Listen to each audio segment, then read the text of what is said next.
Hello! Welcome back to another evening of shared stories and adventures. Tonight, we're diving into the world of Stranger Things, and specifically predictions for Volume 2 of the final season. I'll be covering all the theories I can fit in for tonight, but honestly, there's definitely more to come once we actually see what the Duffer Brothers have cooked up for us. So we'll start with a quick recap of where Volume 1 left us, since it literally just dropped a few days ago. Then we'll move on to the big predictions about Will's powers, Vecna's endgame, and what we think is coming in those final 4 episodes. We'll also talk about character deaths, which I'm not going to lie, is a bit depressing but necessary, as well as some wilder theories that are probably totally wrong, but fun to think about. Plenty to get talking about. But if you like what I do here and want a way to support the channel, consider subscribing down below. But for now, grab your Eggos and your walkie-talkie, get cozy under the blankets like you're hiding from the Demogorgon, and let's begin. So before we dive headfirst into wild predictions and theories about what's coming in Volume 2, let's talk about where Volume 1 actually left us. Because honestly, those 4 episodes gave us loads of answers, while somehow creating even more questions, which is very much the Duffer Brothers style at this point. Volume 1 of Stranger Things. Season 5 premiered on November 26, 2025, and it consisted of 4 absolutely packed episodes that set up what's going to be a pretty epic final stretch. The first episode, titled The Crawl, opened with a flashback to November 12th, 1983, which was 6 days after Will Byers originally went missing. We finally got to see what Will went through in the Upside Down, and it directly tied his kidnapping to Vecna for the first time. Will was being chased by the Demogorgon, obviously terrified, and eventually the creature dragged him to that gross organic wall covered in vines and these bulging sacs that looked absolutely horrific. Vecna himself was there, and he used some kind of tentacle to pump this mysterious substance into Will's mouth, which I'm sure we'll learn more about in Volume 2. The big climax of Volume 1 came at the end of Episode 4, Sorcerer, which was written and directed by the Duffer Brothers themselves. The military, led by this new character, Lieutenant K, played by Linda Hamilton, had set up this massive zone called Max to contain the Upside Down's breach into Hawkins. They'd also built a base inside the Upside Down itself, which is mental when you think about it. But Vecna's forces absolutely overwhelmed them. Demogorgons broke through and started slaughtering soldiers left and right, while Robin and Murray were trying to evacuate school children in a truck with Demogorgons literally chasing them. Meanwhile, Hopper and 11 discovered something huge in that upside-down base. 8, also known as Carly, the psychic girl from Season 2, who loads of people thought we'd never see again, was being held captive there. The Duffers have said they brought her back to tie up loose ends and give her character a proper moment, which honestly makes sense. But the biggest reveal, the one everyone's talking about, happened in the final minutes. Will Byers, who's been connected to Vecna and the hive mind since he was taken back in 1983, finally tapped into powers of his own. Demogorgons were closing in on Mike, Lucas and Robin in different locations around Hawkins, and Will could see through their eyes because of his connection to the hive mind. Instead of just watching helplessly, like he's done for 4 seasons, Will took control. He stopped all 3 Demogorgons mid-attack using telekinetic powers, made them float in the air, and then graphically killed them by snapping their limbs. It was brutal and brilliant and completely changed the game.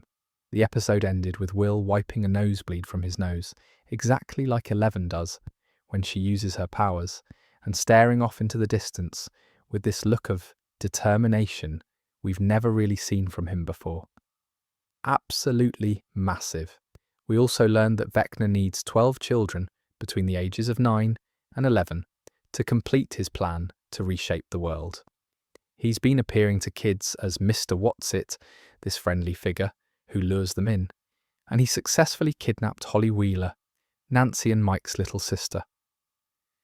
The military rounded up 73 children they suspected might be targets and locked them in the Max Z facility, but Vecna's already got Holly. She and Max, who's been in Vecna's mindscape since the end of season 4, are now trapped together in what the Duffers are calling the New Russia storyline, which refers to how isolated they are from everyone else, similar to Hopper's prison arc in season 4. The Wheeler parents, Ted and Karen, were both seriously injured when the Demogorgon attacked their home to take Holly. Ted's in a coma, and Karen needed surgery, but survived. It was genuinely scary seeing a Demogorgon just burst into a normal suburban home like that. Now, with all that in mind, let's start breaking down what I think is coming in Volume 2. Let's talk about one of the biggest reveals in Volume 1. Will the Wise is finally Will the Powerful. For 4 seasons, Will Byers has been the victim. He was taken first, possessed by the Mind Flayer, constantly sensing danger through his connection to the Upside Down, and basically serving as this living early warning system for the group. But he never had agency. He never got to fight back in a meaningful way. That all changed in the final moments of Episode 4, and I think it's going to define everything that happens in Volume 2. The Duffer Brothers have confirmed they've been planning Will's powers for ages, pretty much since the beginning of the show. Ross Duffer said in an interview with Variety that they've been talking about this for as long as he can remember. The idea was always there, but they needed to build to it properly. Will had a dark version of this connection in Season 2 when the Mind Flayer possessed him. He could see what the Mind Flayer saw, feel what it felt, but he was terrified and had no control. Now he's learned to tap into that connection and use it as a weapon.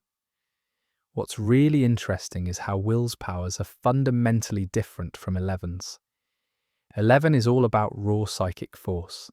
She can move objects, close gates, throw people across rooms, and fight monsters head-on. Her power is localized. She needs to be physically present, or at least in the void to affect things. Will's power operates through the hive mind itself, which means his battlefield is everywhere the Upside Down touches. He doesn't need to be in the same room as a Demogorgon to kill it. As long as Vecna's creatures are connected to the hive mind, Will can reach them. Noah Schnapp, who plays Will, mentioned that he actually went back and rewatched the Harry Potter films to prepare for Volume 2 because the Will-Vecna relationship felt very similar to Harry Potter and Voldemort. They're connected through something neither of them fully controls, and that connection can be used against the villain. In Harry Potter, it was the piece of Voldemort's soul inside Harry that ultimately became a weakness. With Will and Vecna, it's this psychic link that Vecna created when he took Will in 1983 and infected him with that mysterious substance. Vecna thought he was creating a spy, someone he could monitor and control. Instead, he created someone who can hijack his entire army. I love that Will's transformation comes from self-acceptance rather than just raw power. The Duffers have been building Will's internal struggle for years, dealing with being different, being afraid, not fitting the traditional hero mold like Mike or Lucas. Robin's speech in Episode 4 about accepting who you are is what triggers Will's breakthrough. Once he stops fighting the connection and embraces it, he can finally harness it. So my prediction for Volume 2 is this: Will is going to be absolutely central to defeating Vecna. Not as a victim, not as bait, but as the one person who can sever Vecna's control over the Upside Down from the inside. 11 might be the muscle, but Will is the key. But Will isn't the only one with surprising powers this season. Now here's something I bet absolutely no one saw coming. 8 is back. Kali Prasad, also known as 8 or 008, was one of the other children experimented on at Hawkins' lab alongside 11. She appeared in Season 2, Episode 7, The Lost Sister, which is easily the most divisive episode in the entire series. Some people hated it, some people thought it was interesting, but pretty much everyone assumed we'd never see Kali again. The episode felt like a detour, and when 11 returned to Hawkins without her, it seemed like that storyline was just abandoned. Except it wasn't. In Volume 1, Hopper and 11, discover Carly being held captive in the military base inside the Upside Down. She's alive, she's been there for who knows how long, and Vecna has kept her prisoner for a reason. The Duffer Brothers explained in interviews that bringing Carly back served two purposes. First, they didn't want to leave a dangling plot thread. When people watch the entire series, they want it to feel complete, like everything connects. Second, and this is the more important bit, they felt that Season 2 didn't give Linnea Berthelsen, the actress who plays Carly, a proper chance to showcase what she could do. So they brought her back to give her a real moment. But it's not just about tying up loose ends. Carly's power is creating illusions. She can make people see things that aren't there, manipulate perception, mess with minds. Against a villain like Vecna, who operates through psychological manipulation and mental torture, having someone who can fight fire with fire is massive. I think Volume 2 is going to show us a team-up we never expected. Eleven with her raw psychic power, Will with his hive mind control, and 8 with her illusions. 3 kids from Hawkins' lab, all with different abilities, all working together to take down the monster who's been terrorizing them since the beginning. Vecna kept 8 alive for a reason, probably to use her powers somehow, but that's going to backfire spectacularly. There's also something poetic about redeeming Season 2 Episode 7 by making Carly actually matter to the endgame. The episode wasn't a waste, it was set up. My theory? Vecna kept 8 because he needed her illusion powers to help with his plan for the 12 children. Maybe he's been using her to appear as Mr. What's-It, this friendly figure that lures kids in. That would explain why he looks different to different children, and why he's so effective at gaining their trust. Speaking of Vecna's captives, let's talk about Max and Holly. The Duffers have called Max and Holly's journey the New Russia storyline, which is honestly a perfect comparison. In Season 4, Hopper was trapped in a Russian prison, completely isolated from the rest of the group, fighting for survival in this brutal environment, while everyone else was dealing with Vecna back in Hawkins. The storylines ran parallel, but separate until they eventually converged. That's exactly what's happening with Max and Holly in Vecna's mindscape. They're trapped in his memories, cut off from everyone, trying to survive and escape, while the rest of the crew fights the battle in the real world. Max has been in a coma since the end of Season 4, her mind held captive by Vecna after he nearly killed her. Holly was just taken at the end of Volume 1, dragged into the Upside Down by a Demogorgon. Now they're both stuck in this psychological prison, wandering through Henry Creel's past, and based on what the Duffers have teased, they're going to uncover some absolutely massive revelations about who Vecna really is and what he's been planning all along. One of the most intriguing details from Volume 1 is the cave. In Vecna's memories, there's this cave that Henry is clearly terrified of, and it's the same cave from The First Shadow, the prequel play that explores young Henry Creel's origins. The play hints that something happened in that cave, something that fundamentally changed Henry and connected him to the Upside Down, or possibly the Mind Flayer. Matt Duffer confirmed in interviews that we're going to see what happened in that cave during Volume 2, and it's going to explain a lot about why Henry became Vecna. There's also this poster that Max finds in Henry's memories. It's for a production of Oklahoma, and the date on the poster is November 6th, the same date Will Byers disappeared. The same date the Upside Down is frozen in time. And here's the really wild bit. The poster shows that the play was directed by Joyce Byers. Young Henry Creel and Joyce knew each other. They were in a play together. This isn't a coincidence. I think Max and Holly are going to discover that November 6th, 1983 wasn't random. Vecna chose that date for a reason, probably connected to whatever trauma he experienced on a November 6th in his past. Maybe that's when the cave incident happened. Maybe that's when the Mind Flayer first contacted him. We don't know yet, but Volume 2 is going to connect all these threads. As for how they escape, my prediction is that Holly's going to be the key. She's been reading A Wrinkle in Time, which the show has referenced multiple times, and that book is all about fighting evil through love and connection. Holly might be young, but she's going to figure something out that even Max hasn't. But speaking of Vecna's past, we need to talk about the biggest question going into Volume 2. This is probably the biggest mystery going into Volume 2, and honestly, it's kept me up at night. Who's really in control? Is Vecna the ultimate villain, or is he just a puppet of the Mind Flayer? In Season 4, we saw flashbacks of Henry Creel in the Upside Down after 11 banished him there in 1979. He was alone in this dark, twisted dimension, and he encountered the Mind Flayer in its original form, which looked like this cloud of particles or dust. Henry shaped it with his powers, moulding it into the spider-like form we recognise from Season 2 and 3. The implication was pretty clear. Henry, now Vecna, was the master. The Mind Flayer was his creation, his weapon, his design. But the first shadow play complicates this massively.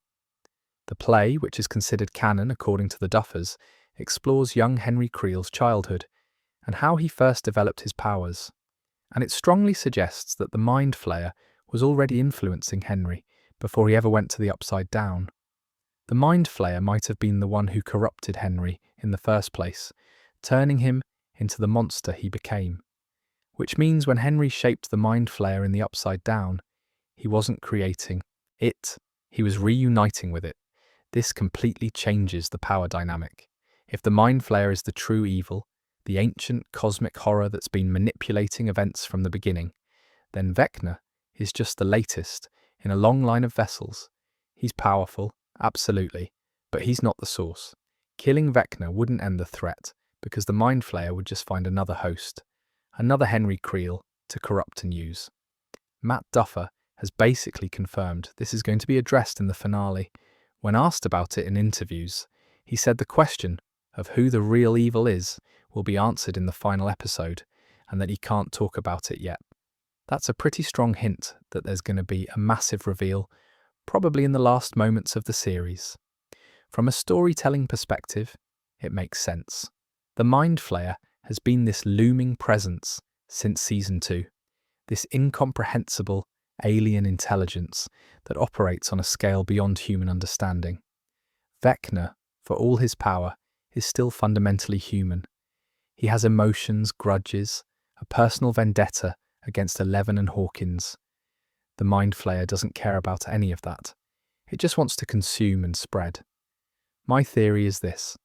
Volume 2 is going to reveal that Vecna thinks he's in control, but the Mind Flayer has been using him all along. The 12 children Vecna is collecting aren't for his plan. They're for the Mind Flayer's plan.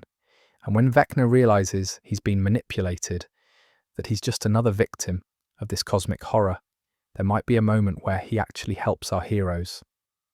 Not out of redemption, because I don't think Henry Creel deserves that, but out of spite. Because if the Mind Flayer betrayed him, he'd want revenge. That would also explain why the Mind Flayer has been conspicuously absent from Season 5 so far. It's been pulling strings from the shadows, waiting for Vecna to complete the ritual before revealing itself as the true final boss. Now let's talk about Vecna's actual plan with those 12 children. Vecna needs 12 children to reshape the world. Let's break down why that number, why children, and what it actually means. In Episode 4, Vecna directly tells Will that children are perfect vessels because they're easily shaped and controlled. Their minds are still developing, still malleable, which makes them ideal for whatever horrific transformation Vecna has planned. He admits that Will showed him what was possible when he took the boy as his first vessel back in 1983. Will survived the experience, retained a connection to the hive mind, and basically proved that a child could be infected with the Upside Down and still function. That was the proof of concept. Now Vecna wants to scale it up. 12 children, all between the ages of 9 and 11, all infected with that same substance we saw being pumped into Will in the opening flashback. The military figured this out pretty quickly and rounded up 73 kids who'd reported seeing Mr. Whatsit, locking them in the Mach-Z facility for protection. But Vecna already has Holly, and he's proven he can get to kids even when they're supposedly safe. There's this kid named Derek, who is mentioned as another target.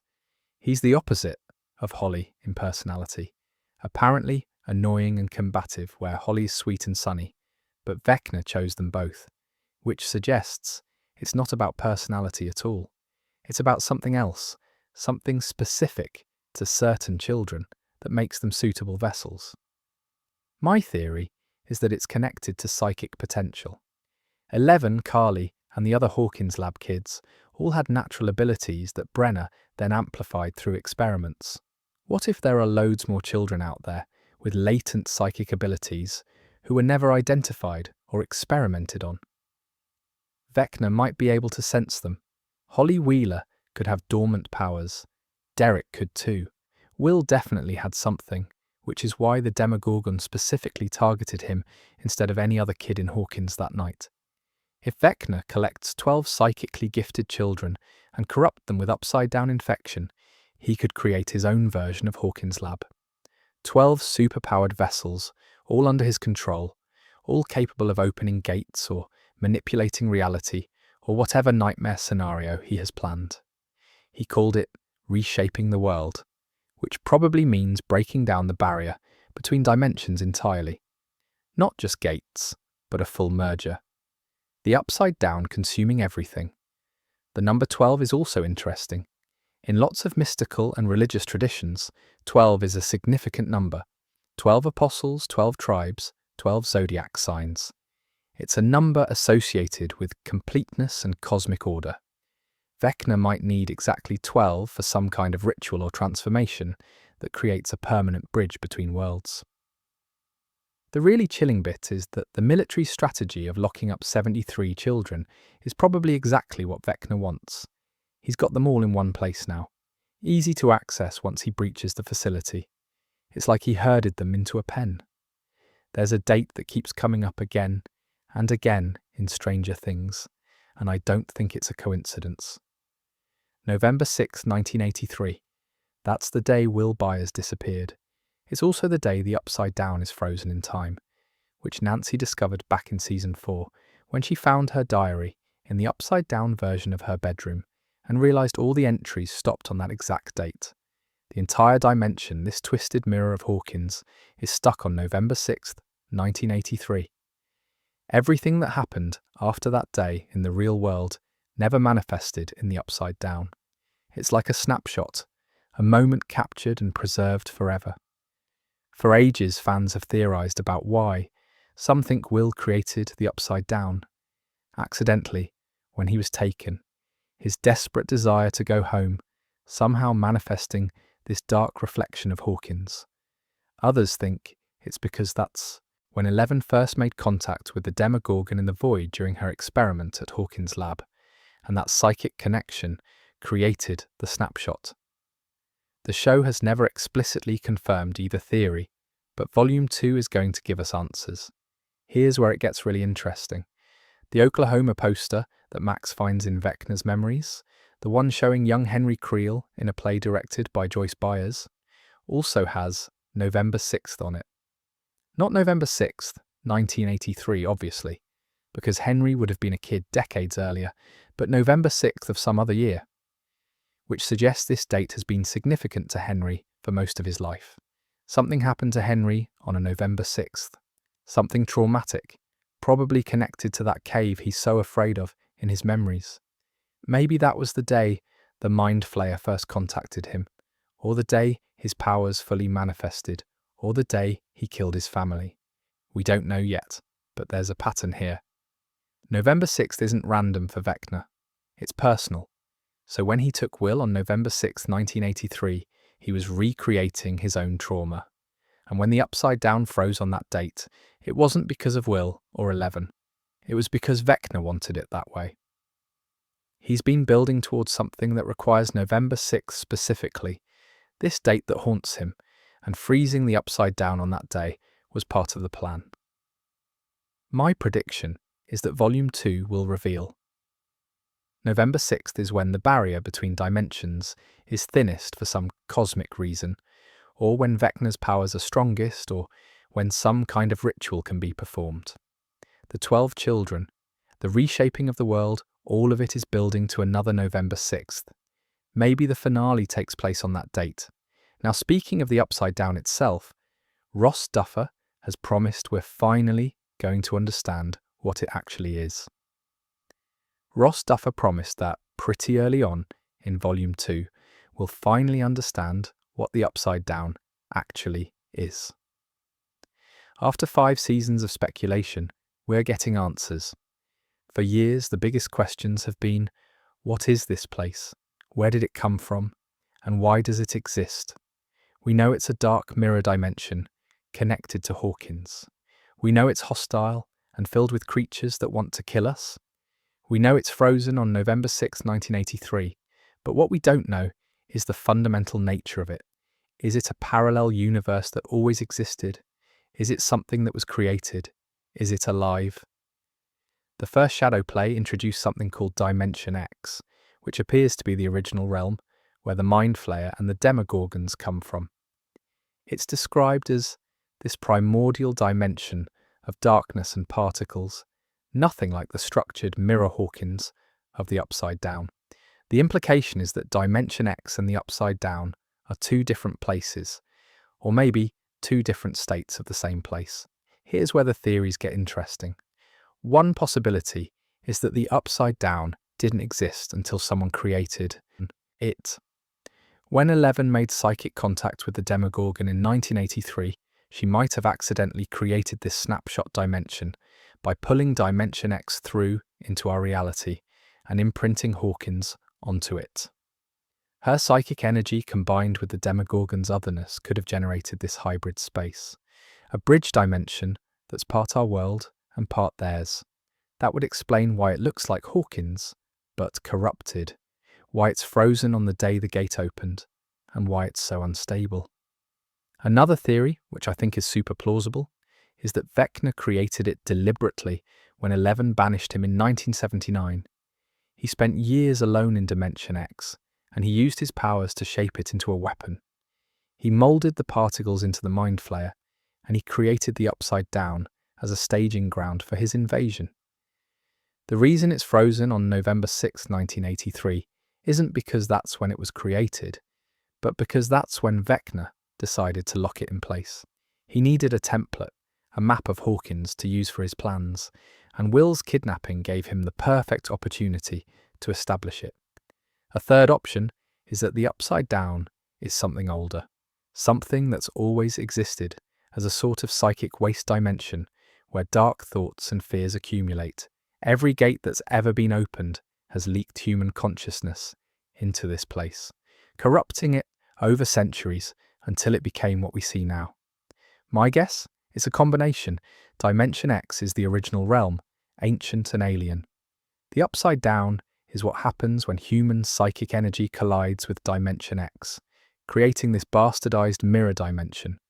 Vecna shaped it, Eleven's powers stabilized it, and now it's this permanent scar between worlds.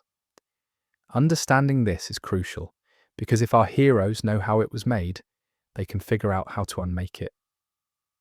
Let's talk about another mystery that needs solving, something that's been bothering me since the opening scene of Volume 1. One of the creepier details from Volume 1 that hasn't been fully explained is that wall covered in vines and gross bulging sacs. In the opening flashback, we see young Will Byers hiding in the Upside Down, terrified, trying to evade the Demogorgon. Eventually, the creature catches him and drags him to this organic wall that's absolutely covered in fleshy vines and these bulging sacs that look like they're breathing or pulsing. Vecna is there, and he uses this tentacle-like appendage to force one of these sacs into Will's mouth, pumping some kind of substance into him. It's god-awful to watch, honestly, and it raises loads of questions about what exactly that substance is and what it does. Fast forward to Volume 1, and we see this same wall in the Upside Down base, where the military has set up shop. Dr. K, the scientist character, is shown dissecting one of these sacs, and there's fluid leaking out of it. Lieutenant Akers, in what might be the most bizarre moment of the volume, gets caught peeing on the wall at one point, which Eleven later points out. It's darkly funny, but it also suggests the wall is significant enough that the show wanted to draw our attention to it multiple times. So what is this stuff? My theory is that it's the infection method. The substance Vecna pumped into Will is what created his connection to the hive mind. It's probably some kind of biological agent from Dimension X, maybe even part of the mind flayer itself in liquid form, that rewires a person's brain to be compatible with the upside-down psychic network. Will survived it and retained his humanity, which is why Vecna sees him as the proof that children can be transformed into vessels without losing their usefulness. If Vecna's plan is to infect 12 children, he's going to need loads of this substance. Those sacs might be how it's cultivated or stored. The wall could be like a production facility, growing the infection in bulk, which means destroying that wall might be crucial to stopping Vecna's plan. If they can't infect the children, they can't create the vessels, and the whole reshaping the world scheme falls apart. I mean, it's properly disgusting, but it makes sense strategically. But enough about the icky stuff. Let's talk about something that's been on everyone's mind since the show was announced. Look, this is the final season. We all know not everyone's making it out of Hawkins alive. The Duffer Brothers have never been shy about killing characters when it serves the story. Barb, Bob, Billy, Eddie, and loads of others have died across the seasons, and the final season of a show like this always brings major casualties. It's just the nature of storytelling. When you're wrapping up an epic battle between good and evil, sacrifices get made. So the question isn't whether someone will die, it's who. Steve Harrington is the name that comes up most often in death predictions, and honestly, it makes a horrible amount of sense. His character arc has been building toward heroic sacrifice for seasons now. He started as this shallow jock in season 1, and he's transformed into the group's protector, the babysitter who puts himself in danger to keep the kids safe. He's also caught in this love triangle with Nancy and Jonathan that's been unresolved for ages. From a narrative perspective, Steve dying to save Nancy or the kids would complete his redemption arc and resolve the romantic tension without anyone having to choose. It's clean storytelling, which is exactly why loads of fans are worried it'll happen. According to some betting odds that were going around online, Steve's got pretty high chances of not making it. And Joe Keery himself has joked in interviews about how everyone assumes Steve's doomed. I'm not going to lie, I think there's a real possibility, but I also think the Duffers know that everyone expects it, which might make them subvert it. Nancy Wheeler is another strong candidate, which surprises people because the Wheelers have been relatively untouched by tragedy. Compared to other families, the Byers have lost Bob, dealt with Will's trauma, and Jonathan's been through hell. The Hendersons lost Dustin's cat to a Demogorgon, but the Wheelers, their biggest loss was their basement being used for D&D campaigns. Now with Ted in a coma, and Karen recovering from surgery, and Holly kidnapped, the Wheelers are finally experiencing real stakes. Nancy dying would be the ultimate blow to that family, and it would raise the emotional cost of this final battle significantly. Robin feels safer to me, honestly. Maya Hawke's character has become a fan favourite, and her journey of self-acceptance and finding her place in the group feels like it needs a happy ending. I think she survives. Murray Baldo is probably going to die doing something ridiculous and heroic.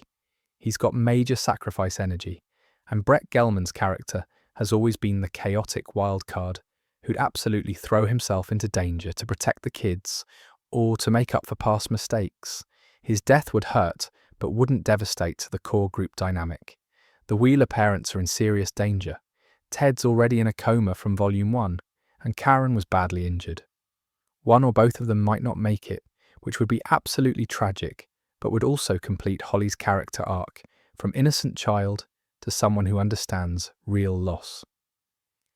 I think the main kids, Mike, Lucas, Dustin, Will, Eleven and Max, will all survive, though probably not unscathed. Max is technically already in a coma, so she's in this liminal space where she could go either way. If she wakes up and survives, it'll be a triumph. If she doesn't make it out of Vecna's mindscape, it would be heartbreaking, but thematically appropriate. Hopper and Joyce have been through too much to die now. They deserve their happy ending, and I think they'll get it. Vecna's obviously got to go. The only question is whether he goes alone, or whether the Mind Flayer survives to threaten another day. Now let's talk about some happier predictions, because death isn't the only thing we care about. Stranger Things has never been primarily a romance, but after 5 seasons, we need to talk about who ends up with whom. Mike and Eleven are the obvious endgame couple. They've been the heart of the show since season 1, and despite all the drama and breakups and separations, they're endgame. Finn Wolfhard and Millie Bobby Brown have confirmed they filmed emotional scenes together for the finale, and I think we're going to get a proper resolution to their relationship. Whether that means they both survive and get to be together, or whether it's a tragic goodbye, their story is getting closure. Will's arc is less about romance and more about self-acceptance, which honestly feels more important. His journey has been about coming to terms with who he is, accepting the parts of himself he's been afraid of, and finding the courage to be vulnerable. Volume 1 showed him finally embracing his connection to the Upside Down, instead of running from it, and I think Volume 2 will show him accepting himself fully. That's the relationship that matters most for Will, the one with himself. The Nancy, Steve, Jonathan love triangle has been dragging on for ages, and it needs resolution. My prediction is that Steve's heroic nature leads him to step aside, not through death necessarily, but through genuine selflessness. He's grown enough to recognize what Nancy needs, and if that's Jonathan, he'll accept it. Though I also think there's a possibility Nancy ends up alone by choice, focused on her journalism career and her own path rather than being defined by which boy she picks. Robin and Vicky are going to get their moment. Amy Beth McNulty's got a larger role this season, which suggests Vicky isn't just background anymore. Robin deserves happiness, and seeing her relationship develop would be lovely. It won't be the focus, but it'll be there, and it'll be sweet. Joyce and Hopper absolutely deserve their happy ending. They've been through literal hell, survived Russian prisons and upside-down monsters and loads of trauma, and if anyone's earned the right to just be together and safe, it's them. I think the final scene might include them finally getting that quiet life they've been denied for 5 seasons. Maybe they leave Hawkins entirely, start fresh somewhere safe. Dustin and Susie are adorable and will probably stay together, doing their long-distance nerd romance thing. Lucas and Max depend entirely on whether Max survives. If she wakes up from her coma and makes it through, I think they get back together properly. If she doesn't make it, Lucas carrying her memory forward becomes part of his story. But let's get back to the action and talk about the military's role in all this. The US military has been a presence in Hawkins since the beginning, but Season 5 brings them front and centre in a way we haven't seen before. Lieutenant Kay, played by Linda Hamilton, is the military commander overseeing operations in Hawkins. She's described as hyper-intelligent and intimidating, which tracks with Linda Hamilton's entire career of playing badass authority figures. Kay's in charge of MAC-Z, this massive military zone they've built around the Upside Down breach, and she's also responsible for that base inside the Upside Down itself, which is mental when you think about it. The government literally built a military installation in hell. The problem is that the military fundamentally doesn't understand what they're dealing with. They see the Upside Down as a containable threat, something that can be managed with enough firepower and tactical planning. Episode 4 showed us exactly how wrong that assumption is. Vecna's forces tore through their defences like they were nothing. Demogorgons slaughtered soldiers, the perimeter was breached, and all their fancy equipment and training meant absolutely nothing against creatures that don't follow the rules of conventional warfare. Kay ordered 73 children to be rounded up and held in the MAC-Z facility for protection, which seemed smart at first. Keep the potential targets in one secure location where Vecna can't reach them. Except now, they're all in one place, which is exactly what a villain who needs to collect children would want. The military accidentally created a buffet. I think Volume 2 is going to show Kay realizing she's out of her depth and having to make a choice. Does she stick to military protocol, which clearly isn't working, or does she trust the ragtag group of kids and civilians who've actually survived multiple encounters with these monsters? There's potential for a redemption arc here, where Kay goes from antagonist to ally, using military resources to support Eleven and the others, rather than trying to control the situation herself. There's also the question of whether Dr. Sam Owens returns. He's been the sympathetic government figure throughout the series, the one who actually listens and tries to help.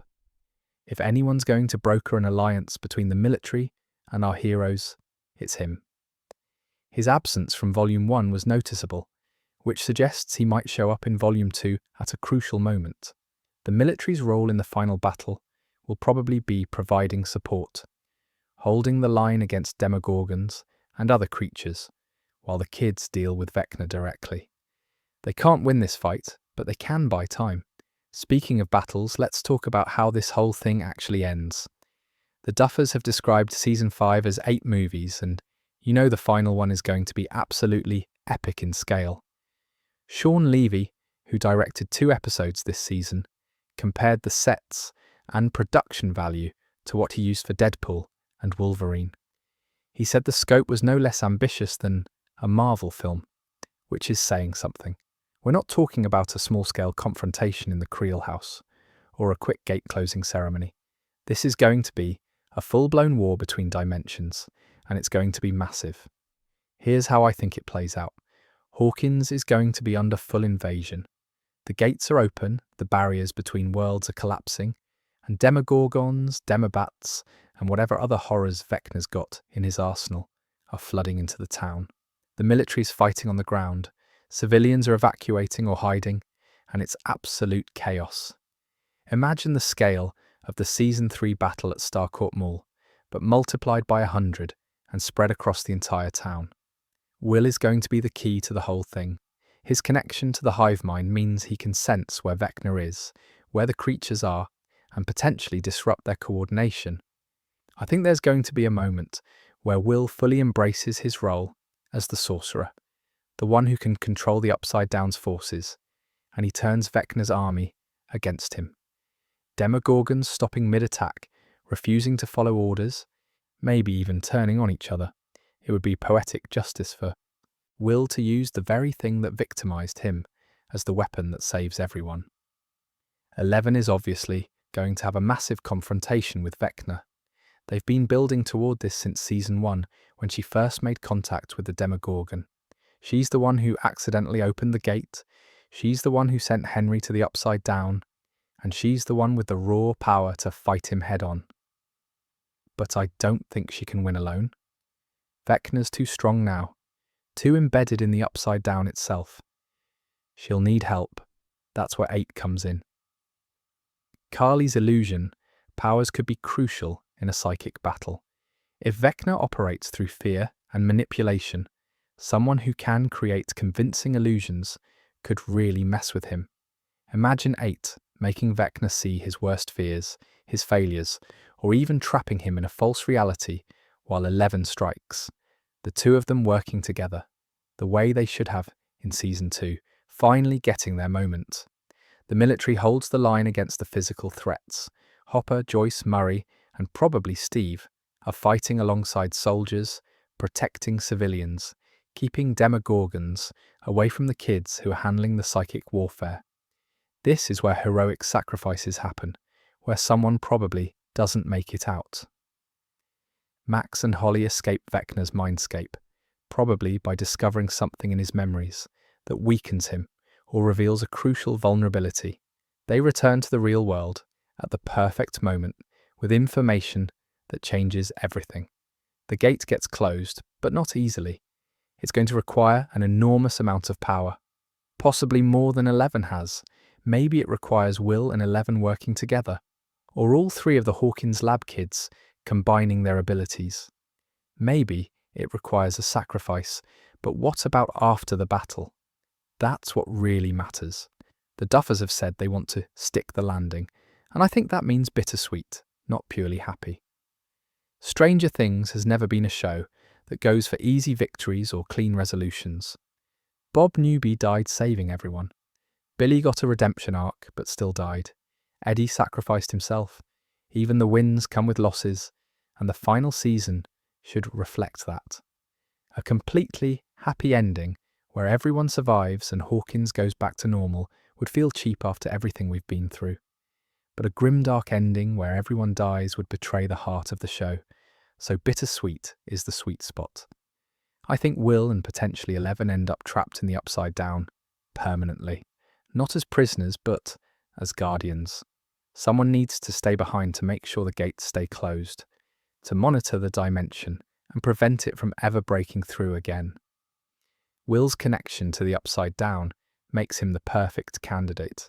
He's part of it now, whether he likes it or not, and maybe accepting that role is his true destiny. 11 joining him would be tragic, but also beautiful in a way.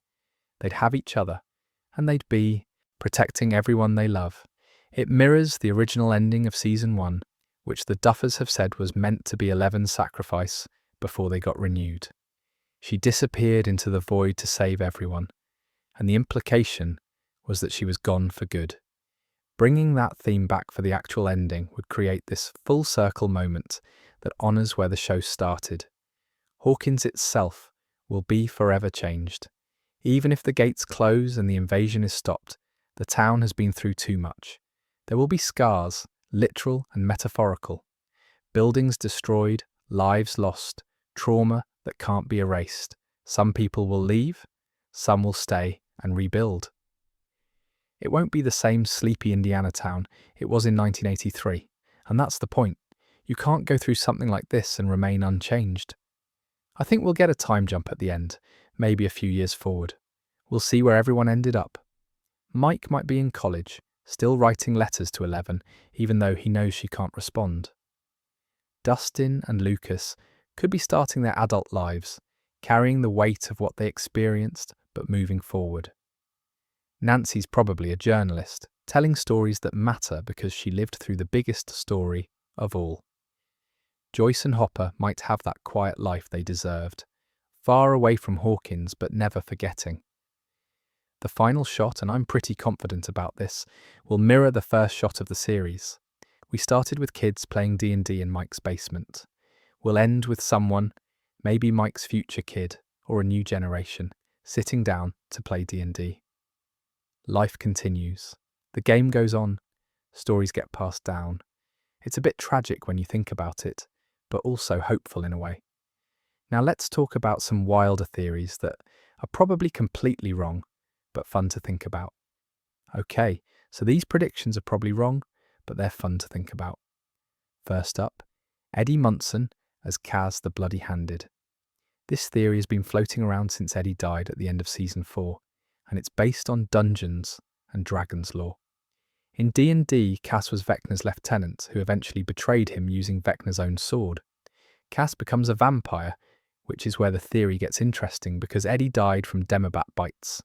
Loads of people think he'll come back as this undead vampire character who helps defeat Vecna from the inside. Is it going to happen? Probably not. Joseph Quinn, who played Eddie, has confirmed he's not returning for Season 5. The Duffers have said Eddie is fully under that ground, which seems pretty definitive. But the theory is cool, and it would be a proper twist if they've been lying this whole time. The Thessal Hydra is another one that keeps coming up. This creature was mentioned way back in Season 1 during the kids' D&D campaign, and then Will painted it in Season 4. In D&D, the Thessal Hydra is this massive, 8-headed serpent monster, and fans think it could appear as either a final form for the Mind Flayer, or as a separate big bad that shows up after Vecna's defeated. The fact that Will specifically painted it feels like Chekhov's gun, but it might also just be a cool reference, with no deeper meaning. Time travel is a theory that pops up occasionally, usually connected to how the Upside Down is frozen on November 6th, 1983. What if someone goes back in time to that exact day to prevent everything from happening? What if the final solution involves creating a time loop or resetting the timeline. It would explain some of the weird temporal stuff, but it also feels too sci-fi for a show that's been pretty consistent about being horror fantasy rather than hard science fiction. Dr. Brenner somehow being alive is a theory I've seen, even though we watched him die in season 4. Matthew Modine's confirmed he's not coming back, but that man has faked his death before. Would it be satisfying for him to return? Not really. His arc felt complete. But stranger things have happened on Stranger Things. Some people think we'll see other numbered children from Hawkins' lab beyond 8. There were supposedly at least 17 subjects, so where are the others? Are they dead in hiding, or could they show up to help in the final battle? It would be cool to see a whole team of psychic kids with different abilities, but it also might be too many new characters to introduce this late. And here's a properly mental one. What if 11 has a secret twin? The show's never suggested this, but some fans point to inconsistencies in her backstory and think there might be another her out there. Most of these are almost certainly not happening, but that's half the fun of the final season. Let's talk about something more grounded, though. Music has been absolutely crucial to Stranger Things' biggest moments. So what songs will define Volume 2? Kate Bush's Running Up That Hill became a cultural phenomenon again because of Season 4 and Max's story. It was her lifeline, the song that pulled her out of Vecna's curse, and it became one of the most iconic music moments in the entire series. If Max wakes up from her coma in Volume 2, you know that song is coming back. Imagine her eyes opening, running up that hill, swelling in the background, everyone crying. It's going to wreck us. For Will, the Clash's Should I Stay or Should I Go has been his song since Season 1. Jonathan played it for him. Joyce used it to communicate with him in the Upside Down, and it represents comfort and home for Will. I think we'll hear it again during a crucial Will moment, probably when he's making a huge decision about his future, or his role in defeating Vecna. The emotional callback would be perfect. The Duffers love their 80s needle drops for action sequences. Season 5 is set in 1987, which means we're looking at songs from that era for the big battle scenes. Think things like Don't Stop Believin' by Journey for a triumphant moment, or something darker like Hell's Bells by AC/DC for a Vecna. Confrontation. The 80s had loads of epic cinematic rock songs that would fit perfectly with the scale they're going for. Kyle Dixon and Michael Stein's original score has been just as important as the licensed music. Their synth-heavy compositions create the show's atmosphere, and the main theme is one of the most recognizable TV themes in recent years. The finale is going to lean heavily on original score for the emotional beats, the moments that are too big for words. When someone makes a sacrifice, when the gate finally closes, when we see that final shot, it'll be Dixon and Stein's music carrying the weight. There's also the possibility of music triggering powers or memories. 11 has used music before to focus her abilities. What if the final battle involves all the psychic kids using specific songs to channel their powers together? It sounds a bit cheesy, but Stranger Things has always embraced that kind of earnest emotional storytelling. The most devastating music moment will probably be during a death scene. Whoever doesn't make it out, their final moments will be scored to perfection, and we'll all be sobbing. Beyond the music, though, there's something else we need to talk about. If you haven't seen or read about The First Shadow, you're missing some pretty major context for Season 5. The First Shadow is a prequel play that premiered in London in 2023 and then moved to Broadway. It's written by Kate Treffry, who's also a writer on the show, and it's been confirmed as canon by the Duffer Brothers.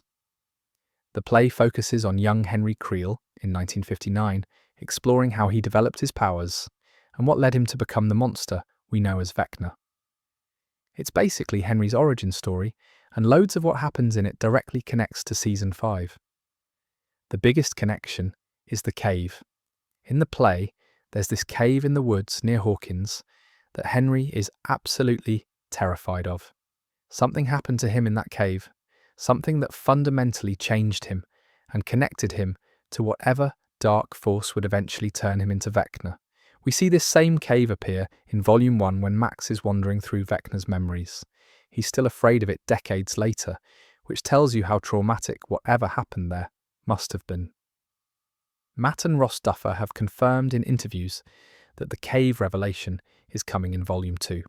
They said they had to balance how much they revealed in the play versus how much they saved for the show. And the cave is one of those things they held back. So we're going to find out exactly what happened.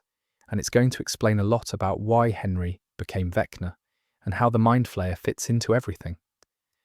The play also establishes that the Mind Flayer was influencing Henry from a young age, possibly even before he consciously realised he had powers. There are suggestions that the Mind Flayer reached out to Henry, corrupted him, and guided him toward darkness. This completely recontextualizes everything we thought we knew about Vecna being the mastermind. He might have been groomed by something far older and more malevolent. Joyce Byers appears in the play as well. She's a teenager directing a production of Oklahoma, and young Henry is involved in the play. That Oklahoma poster Max found in Vecna's memories isn't random. It's a direct connection between Joyce and Henry from decades ago, and I think that's going to matter in Volume 2. Maybe Joyce is the key to reaching whatever humanity is left in Henry. Maybe she represents something good from his past that he's been trying to destroy. The play is also where Dimension X gets properly introduced, this primordial dimension of darkness and particles that existed before the Upside Down. Understanding the difference between Dimension X and the Upside Down is crucial to understanding how to defeat Vecna. If you get the chance before Volume 2 drops, I'd recommend reading up on the First Shadows plot. It's not required viewing to understand Season 5, but it adds loads of context. Now, thinking about legacy and what this show has actually meant over 9 years. After 9 years, it's worth stepping back and thinking about what Stranger Things has actually been about underneath all the monsters and dimension hopping. At its core, this show has always been about friendship and found family. The party started as 4 kids who didn't quite fit in anywhere else, who found each other through D&D and built something real. Then 11 joined them, this girl who'd been treated as a weapon and an experiment her whole life, and they showed her what family actually means. Over the seasons, the group expanded to include Steve, Robin, Eddie for a time, and loads of others. Everyone who joins the party finds a place where they belong, where being different isn't a weakness. Outsider acceptance is woven into every character arc. Will is different and gets bullied for it. 11 was literally experimented on. Mike is a nerd. Dustin has cleidocranial dysplasia. Lucas faces racism. Max comes from an abusive home. Steve was a popular kid who realized popularity meant nothing. Robin is gay in small-town Indiana in the 1980s. None of these characters would thrive in a traditional story about fitting in. Stranger Things says you don't need to fit in. You need to find your people. The show is also about the loss of childhood innocence and the painful process of growing up while still holding on to the things that make you who you are. Season 1 began with kids playing D&D in a basement, and now those kids are nearly adults dealing with actual apocalyptic responsibility. They can't go back to that simpler time, but they also can't abandon what made them strong in the first place. Their imagination, their loyalty, their refusal to accept the world as it's presented to them, those are still their greatest weapons. What's interesting is how Stranger Things uses 80s nostalgia not as empty aesthetic, but as genuine emotional texture. The Duffers grew up in that era, and they understand that nostalgia isn't about thinking the past was perfect. It's about remembering what it felt like to believe in things, to have adventures with your friends, to think anything was possible. That feeling is timeless. I think what makes this show special is that it takes all these big themes about friendship and growing up and trauma and healing, and it wraps them in a genre package that makes them accessible. Loads of shows try to be profound about childhood, but they do it in ways that feel self-important. Stranger Things just tells you a story about kids fighting monsters, and somewhere in there, you realize you're crying because it captured something true about being human. The ending needs to honor all of that. It needs to respect what these characters have been through while giving them something to move forward toward. But getting back to concrete predictions for what actually happens in Volume 2. Let's get really specific and walk through what I think each of Volume 2's 3 episodes will cover. Episode 5 is going to be the aftermath and regrouping episode. Volume 1 ended with Will unlocking his powers and absolutely decimating those Demogorgons, which was brilliant but also probably terrifying for everyone watching. The group needs to process what just happened, figure out what Will can actually do, and make a plan. I think this episode focuses heavily on Will and Eleven talking about their powers, comparing notes, maybe even training together. There's also going to be a reunion between 11 and 8, which could be emotional or tense depending on how Carly feels about being imprisoned in the Upside Down, while 11 was free. The military is going to be dealing with the fallout from their facility being breached. Lieutenant Kay will probably realise her conventional tactics aren't working and reluctantly agree to work with the kids. Hopper and Joyce are going to be the bridge between the military and the party, using their adult credibility to convince Kay that these teenagers actually know what they're doing. Max and Holly's storyline in Vecna's Mindscape gets major development here. They're going to discover something crucial about the cave, about November 6th, or about Vecna's connection to the Mind Flayer. Whatever they learn is going to be the key to understanding how to actually defeat him. Episode 6 is where everything escalates. This is the "oh god, it's getting worse" episode that every season has. Vecna makes his next big move, probably trying to complete his collection of 12 children. The military facility gets attacked again, or maybe he starts pulling kids through gates that open randomly around Hawkins. The tension ramps up, the stakes get higher, and someone probably gets seriously injured or nearly dies. I think this is also where we get the big upside-down explanation that Ross Duffer promised. Characters venture deeper into the dimension than ever before. We see more of Dimension X, and we finally understand what this place actually is. The cave from the first shadow gets explored, and we see what happened to young Henry that traumatized him so badly. The episode ends on a massive cliffhanger.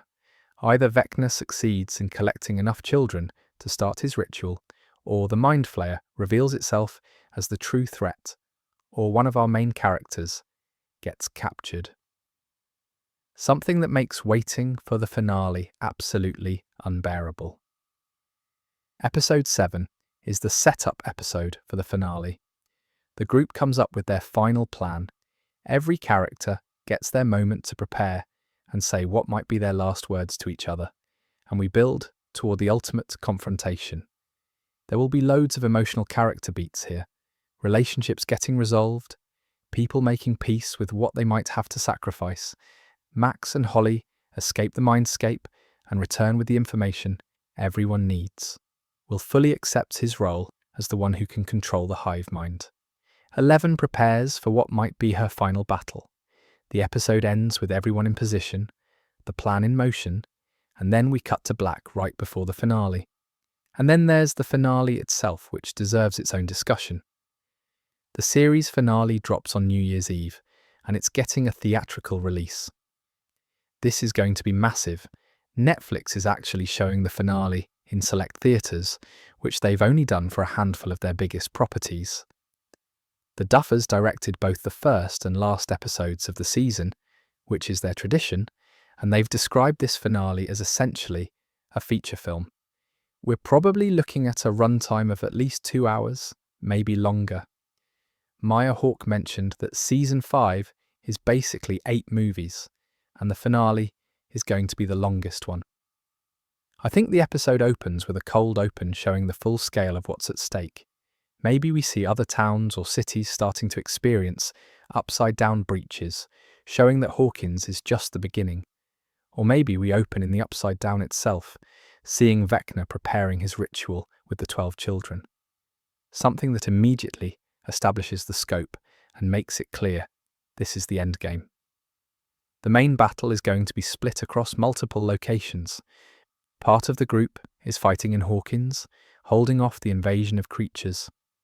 Another part is in the Upside Down, confronting Vecna directly.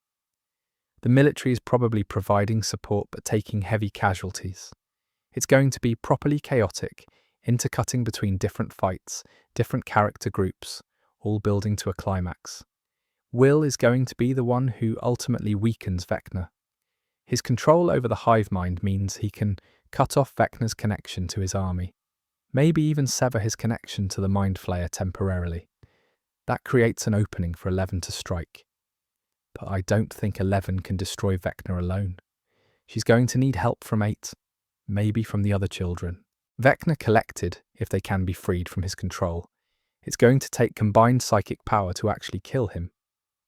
The Mind Flayer is the wild card.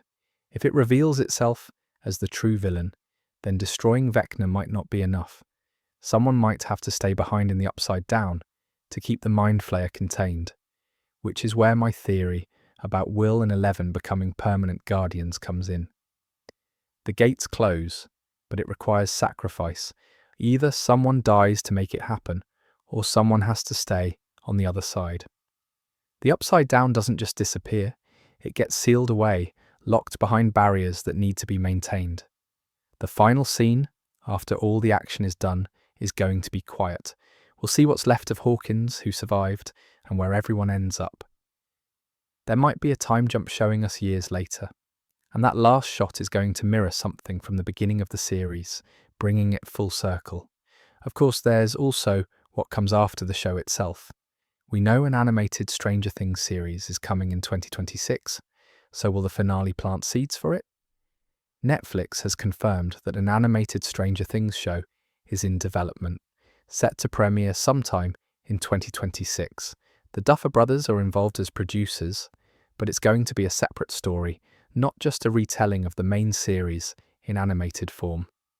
What we don't know is how it connects to the main show, or whether the finale will set it up directly. There are loads of options for what the animated series could be. It could be a prequel exploring Hawkins before Will's disappearance, maybe focusing on the founding of Hawkins' lab, or the early experiments with 11 and the other children. We know there's a whole backstory there that's only been hinted at. Seeing Brenner's early work, how the government got involved with the Upside Down, or even how previous gates were opened could be really interesting. It could also be a sequel set after the events of Season 5, following a new generation of kids in Hawkins who discover that the Upside Down was never fully destroyed. Maybe the gates are sealed but not permanent, and 20 years later they start opening again. New threats emerge, and maybe some of the original characters return as adults to help the new generation fight. Another possibility is that the animated series takes place in a different timeline or dimension entirely. If the Upside Down isn't unique to Hawkins, if there are multiple mirror dimensions connected to different locations around the world, the animated series could explore one of those. Different setting, different characters, but the same underlying mythology about dimensions bleeding into each other and psychic children fighting monsters. I think the finale might include a subtle hint or setup without being too obvious about it. Maybe a post-credits scene showing that the Upside Down still exists somewhere, dormant but not dead. Or maybe we see a young kid in a different town, exhibiting psychic powers, suggesting that 11 wasn't the only one out there, and the story isn't over. The animated format also allows them to do things that would be too expensive or impractical in live action. More fantastical creatures, wilder dimension hopping, stories set in different time periods. It gives them creative freedom, while keeping the Stranger Things brand alive.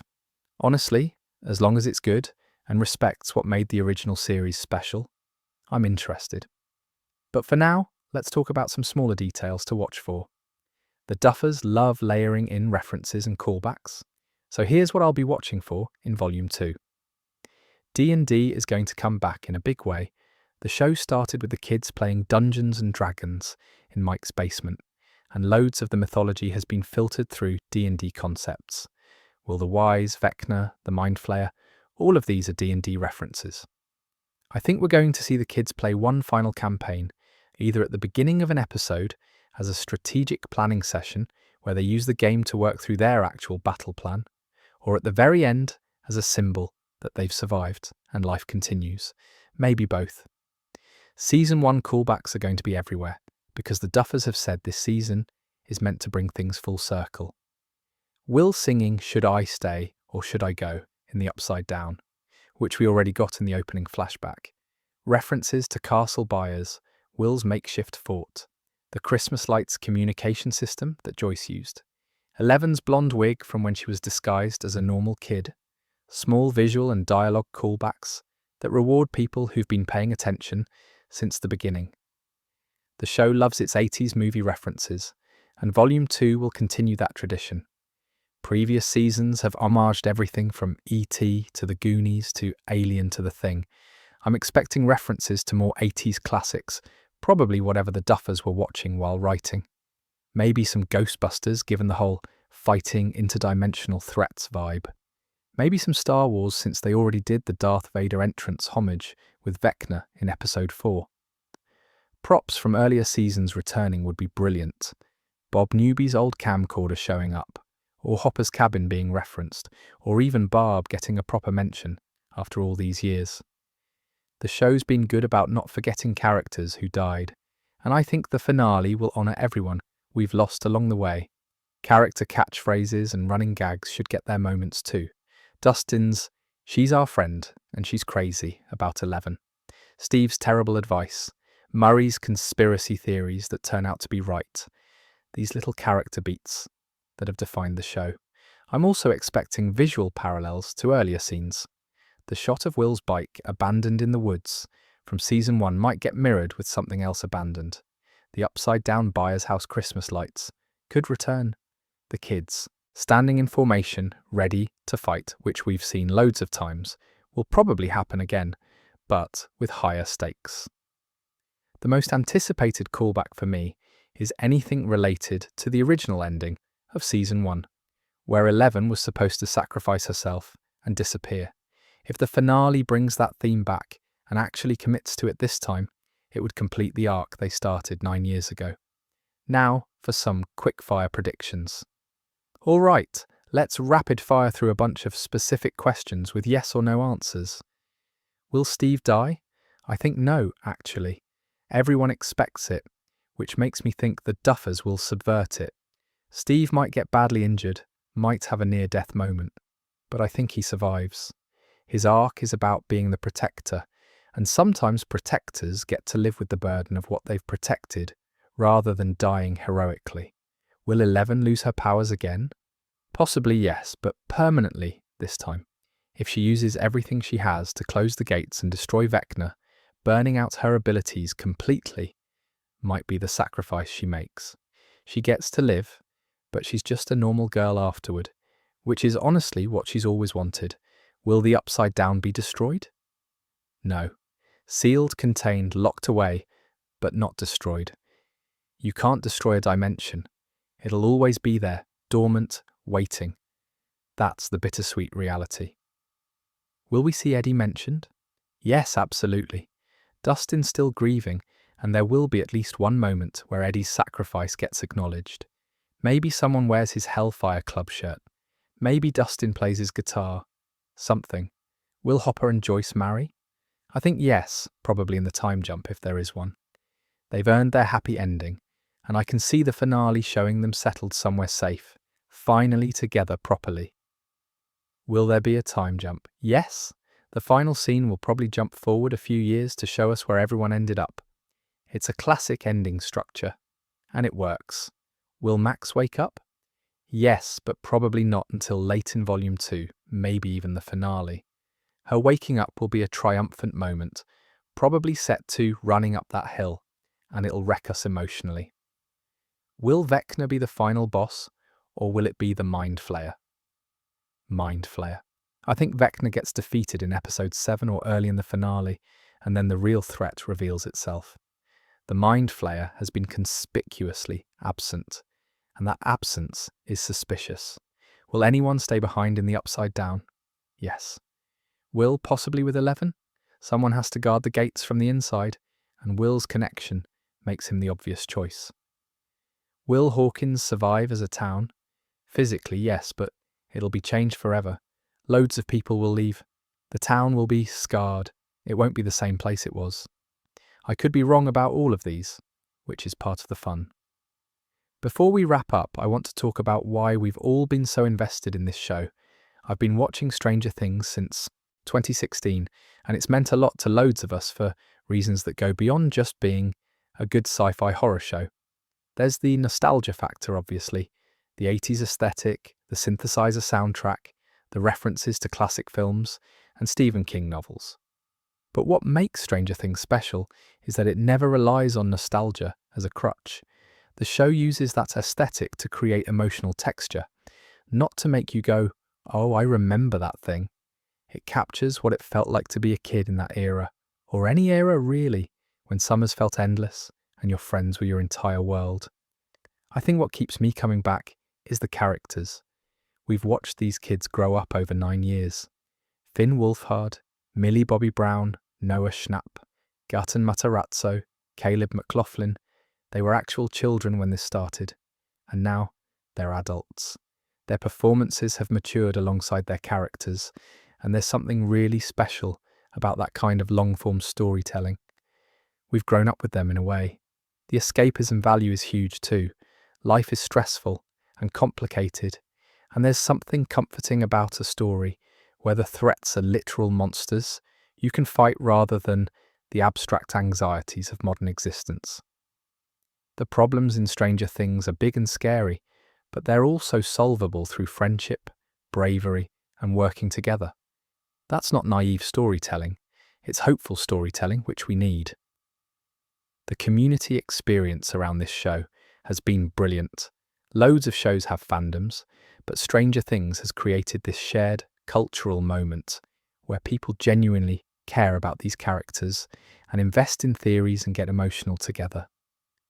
The wait between seasons has been frustrating, but it's also given us time to live with these characters, to discuss them, to make them part of our lives in a way that binge and forget shows don't allow. Endings matter.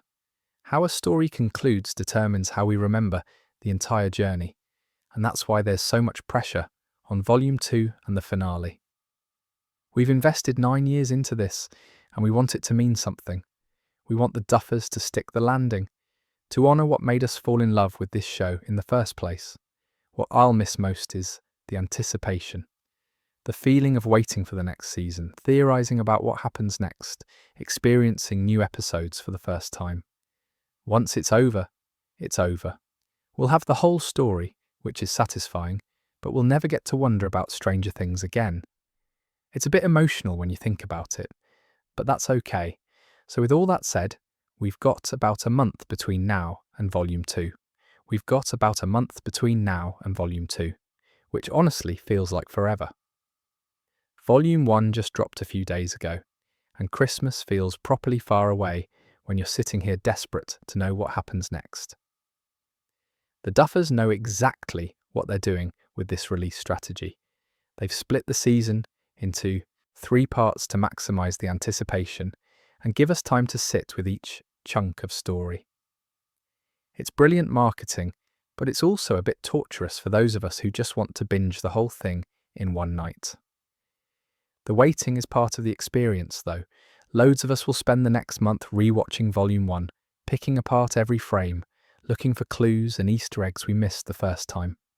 The online discussions and theory crafting are going to be absolutely wild.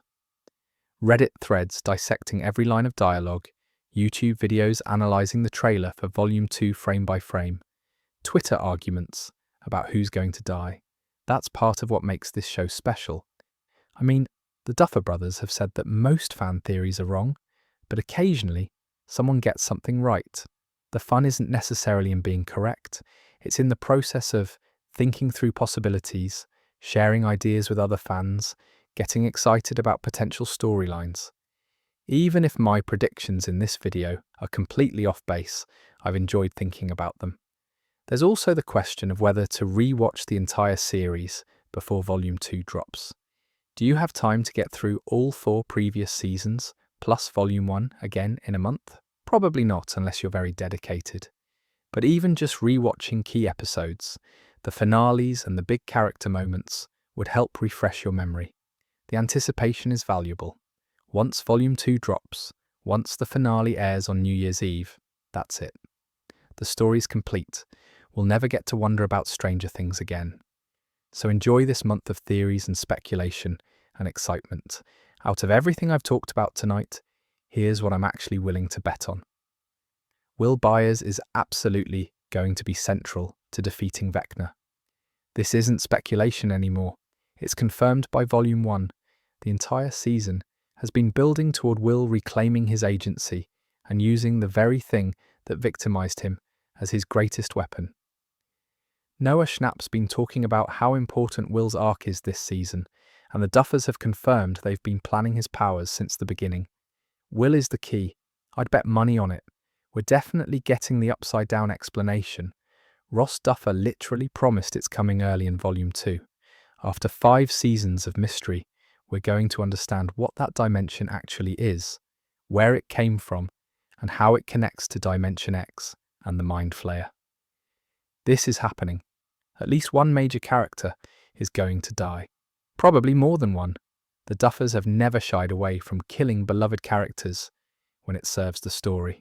And this is the finale. The stakes demand sacrifice. Whether it's Steve, Nancy, Murray, or someone else, we're losing people we care about. The ending will be bittersweet, not purely happy. The show has never done clean victories, and they're not starting now. There will be loss mixed with hope, sacrifice mixed with survival. Some characters get their happy ending, others don't make it, and Hawkins itself is changed forever. That's the tone the Duffers have been building toward. Everything is coming full circle to Season 1. The Duffers have said this repeatedly. Will's story began the show, and it'll be crucial to ending it. Eleven's sacrifice was supposed to be the original ending of Season 1, and that theme is going to return. The kids playing D&D will bookend the series. We started in Mike's basement. We'll end somewhere that echoes it. The power of love and friendship will be the ultimate weapon against Vecna. This sounds cheesy, but it's the core of the show. Vecna operates through fear, isolation, and trauma. The party wins through connection, loyalty, and caring about each other. That's not just thematic fluff. It's going to be literally how they defeat him. Someone stays behind. Will, possibly with 11, becomes a permanent guardian of the sealed gates. It's tragic but necessary, and it completes Will's arc from victim to protector. That's my most confident prediction. Will Byers, the boy who was taken first, becomes the one who saves everyone by choosing to stay in the place that terrorized him. He transforms his trauma into purpose. And that, my dear friends, is where we'll end tonight's predictions. In a future video, I'm definitely going to cover my reactions to Volume 2 once it actually drops. We'll see how many of these predictions were right, how many were hilariously wrong, and what the Duffers surprised us with that nobody saw coming. And then after the finale on New Year's Eve, we'll need to talk about how it all ended, what it meant, and how we're all feeling about saying goodbye to this show. There's loads of stuff I didn't get to tonight. The potential for other characters to have larger roles, deeper dives into specific theories, analysis of the trailer and promotional material. But honestly, we could talk about Stranger Things predictions forever and still not cover everything. The beauty of the final season is that we're all going into it together, experiencing it for the first time. And nobody really knows how it ends, except the people who made it. The Duffers have been building this story for nearly a decade. They know these characters better than anyone, and I trust them to give us an ending that honours what we've all invested in. Whether my predictions are right or wrong doesn't really matter. What matters is that we get a conclusion that feels earned, that respects the journey, and that reminds us why we fell in love with this weird, wonderful show about kids fighting monsters in small-town Indiana. But until next time, stay safe and sweet dreams.